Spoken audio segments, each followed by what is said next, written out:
Hi friends, இன்றைக்கி வந்து எங்கள் அம்மா கீரை கொடுத்து விட்ருந்தாங்க. காட்டுக்கீரையும் பொன்னாங்கண்ணி கீரையும் கொஞ்சம் கொடுத்து விட்ருந்தாங்கங்க. நான் வந்து இன்றைக்கி வந்து பொன்னாங்கண்ணி கீரை இன்றைக்கி செஞ்சுட்டு நாளைக்கு காட்டுக்கீரை செஞ்சுக்கலான்னு சொல்லிட்டு ஃப்ரிட்ஜில் வச்சுட்டேங்க.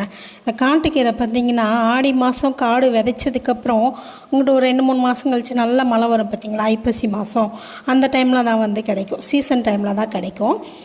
இப்போ வந்து குட்டி குட்டியாக முளைச்சிருக்கனால 2 கீரையும் கலந்து கொடுத்து விட்ருந்தாங்க எங்கள் அம்மா.